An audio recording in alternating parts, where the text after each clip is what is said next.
Praise the Lord. आप सभी को जय मसीह की। और आज मैं परमेश्वर का वचन आपके लिए लेकर के आई हूँ जो आपके आत्मिक जीवन में बहुत उन्नति करेगा और आपको परमेश्वर बुद्धि और ज्ञान और समझ देगा आज के वचन से। तो आज हम लोग सीखेंगे, जैसा कि अभी हम लोगों ने कल देखा, गुड फ्राइडे मनाया और गुड फ्राइडे में हम लोगों ने देखा कि किस तरह से प्रभु यीशु मसीह ने अपना बलिदान दिया और कैसे लोगों ने उनको मारा पीटा, उनके ऊपर थूका, उनके कपड़े तक निकाल दिए, कितनी उनकी आलोचनाएं की, कितनी बेइज्जती की। यहाँ पर प्रभु यीशु मसीह ने इतनी बेइज्जती इसलिए सही कि हम बेइज्जत ना किए जाएं। इतनी तकलीफ़ उन्होंने इसलिए सही ताकि हमको इज्जत मिल सके। प्रभु यीशु मसीह ने इतना लहू बहाया, इतनी तकलीफ़ सही कि हम अनंत जीवन प्राप्त कर सकें। तो इसलिए प्रभु यीशु मसीह के बलिदान को आप समझें कि जिस पाप के लिए प्रभु यीशु मसीह ने अपने शरीर के लहू बहा दिया, शरीर के हर एक अंग से लहू बहा और पूरा शरीर उनका भेदा गया और उनका शरीर ऐसा हो गया था कि पता ही नहीं चल रहा था कि प्रभु यीशु मसीह हैं। तो ये सिर्फ पापों के कारण हुआ, आज्ञा न मानने के कारण जो हम लोगों ने पाप किया, उसकी पापों की सज़ा जो हमको मिलनी थी वो प्रभु यीशु मसीह ने अपने शरीर में ले ली। अब प्रभु यीशु मसीह के क्रूस ने हमको धर्मी बना दिया है। अब हम पापी नहीं, अब हम प्रभु यीशु मसीह के लहू के द्वारा धर्मी बन गए हैं, क्योंकि प्रभु यीशु मसीह ने क्रूस पर हमारे लिए लहू बहा दिया है। तो प्रभु यीशु मसीह ने हमारे पाप को अपने ऊपर ले लिया। जैसा कि प्रभु यीशु मसीह कहते हैं कि हे मेरे पिता, हे मेरे परमेश्वर, तूने मुझे क्यों छोड़ दिया। तो यहाँ पर उन्होंने ये चीज़ एहसास किया कि परमेश्वर ने मुझे छोड़ दिया है, क्योंकि परमेश्वर पिता ने अपना जो चेहरा है वो घुमा लिया था, क्योंकि प्रभु जो परमेश्वर है पाप को नहीं देख सकते हैं और सारे जगत का पाप प्रभु यीशु मसीह ने अपने ऊपर लिया था। इसलिए प्रभु जो हमारे परमेश्वर हैं, तो परमेश्वर यीशु मसीह को नहीं, यीशु मसीह के ऊपर पाप दिखाई दे रहा हो चीज़ से, तो इसी तरह से पाप भी था। तो वहाँ पर जब यीशु मसीह क्रूस पर चढ़ा था तो यहाँ पर परमेश्वर यीशु मसीह को नहीं देख रहे थे, उस पाप को देख रहे थे। परमेश्वर उस पाप को देख रहे थे जो सारा जगत का पाप यीशु मसीह पर लदा हुआ था।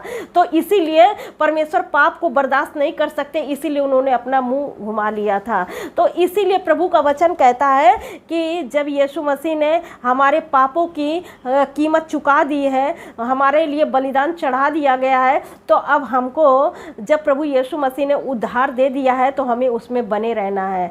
तो इसीलिए प्रभु का वचन कहता है कि सो जो अब मसीह यीशु में है उस पर दंड की आज्ञा नहीं है। अब वो अनंत जीवन प्राप्त कर लिया है, वो जीवन में पहुंच चुका है। लेकिन अगर आज भी प्रभु यीशु मसीह को जान करके, प्रभु यीशु मसीह को ग्रहण करके अगर आज भी आप पाप में जीवन जी रहे हैं, तो फिर अब कोई बलिदान नहीं रहा। प्रभु यीशु मसीह का वचन कहता है अब कोई बलिदान नहीं रहा। बस पौलुस कहता है कि हाँ, एक समय आएगा कि एक भयानक दंड भोगना पड़ेगा, कि आपने प्रभु यीशु मसीह के क्रूस को व्यर्थ ठहरा दिया, प्रभु यीशु मसीह के बलिदान को व्यर्थ ठहरा दिया।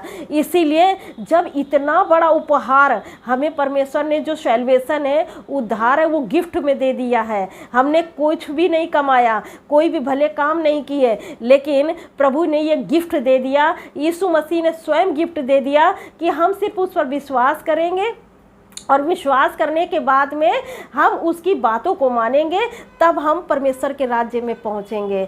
तो इसीलिए प्रभु का वचन ये कहता है कि अब आप शारीरिक नहीं हैं, अब आप आत्मिक हैं।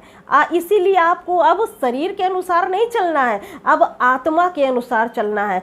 देखिए, ये शरीर है ना, ये शरीर आत्मा के ऊपर भारी होता है। ये शरीर जो है आत्मा को दबाना चाहता है, लेकिन परमेश्वर का वचन कहता है कि आत्मा से शरीर की क्रियाओं को मार दो, शरीर का जो क्रियाएं हैं हमारी वो आत्मा से मार दो।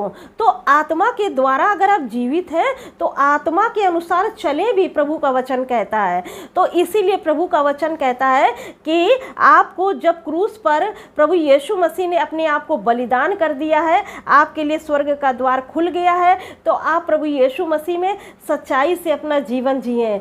और जैसे कि हम इस संसार में रह रहे हैं, तो इस संसार में हम रहते हैं, तो ये एक तरह से एग्ज़ाम है। हम कह सकते हैं कि हम इस संसार में एग्ज़ाम दे रहे हैं। जैसे कि हम कोई भी पढ़ाई करते हैं किसी भी डिग्री को प्राप्त करने के लिए, तो हम क्या करते हैं, पहले साल भर पढ़ते हैं, उसकी तैयारी करते हैं और फिर बाद में जाकर एग्ज़ाम देते हैं। तो उसी तरह से हम लोग यहाँ पर एग्ज़ाम दे रहे हैं अपना, और एग्ज़ाम दे रहे हैं। अब रिज़ल्ट जो है जब वहाँ पर जाएंगे तब सुनाया जाएगा कि हमने अपने जीवन में क्या किया है।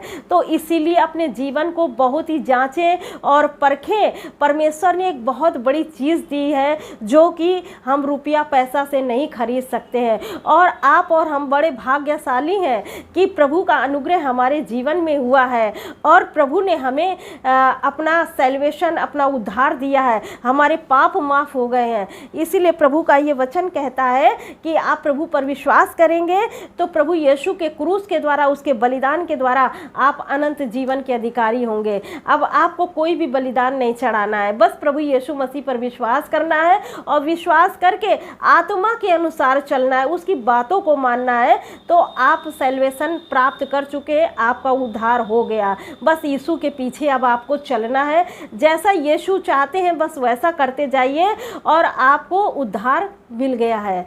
तो इसीलिए प्रभु का वचन कहता है ये कि यीशु मसीह जो थे तो उन्होंने उद्धार दिया। और जब वो आपने देखा कि उन्होंने गुड फ्राइडे के दिन अपनी जान को दिया और 3 दिन तक वो कब्र में रहे, और वो जा करके जितने लोग प्रभु यीशु मसीह के पहले जितने लोग इस संसार में आए थे और जिन्होंने आज्ञा मानी, जिन्होंने आज्ञा नहीं मानी, वो सब अधोलोक चले गए।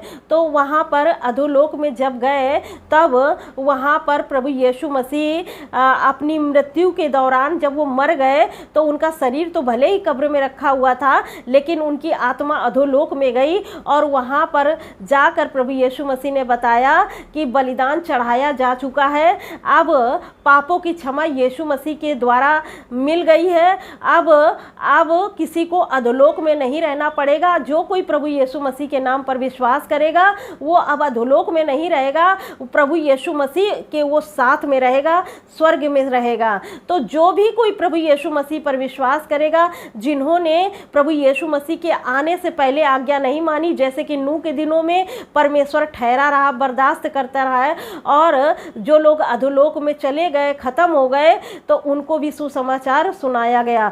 तो प्रभु यीशु मसीह के आने से पहले जो कोई अधोलोक में था उसको भी प्रभु यीशु मसीह ने जाके ये सुसमाचार सुनाया कि हम लोग विजयी हो चुके हैं। अब मृत्यु पर हम लोगों ने विजय प्राप्त कर ली है, पाप पर विजय प्राप्त कर ली है। तो इसीलिए प्रभु ने जा करके अधोलोक में ये सब बताया जाकर, तो इसलिए अब हम विजयी हो चुके हैं और विजयी हो चुके हैं और हम पुनरुत्थान के भागी हो चुके हैं, हमें अनंत जीवन मिल चुका है। तो इसलिए आप अपने जीवन को सही तरह से जिए और प्रभु आपको इस वचन के द्वारा बहुत आयत की आशीष दे। God bless you all. Thank you.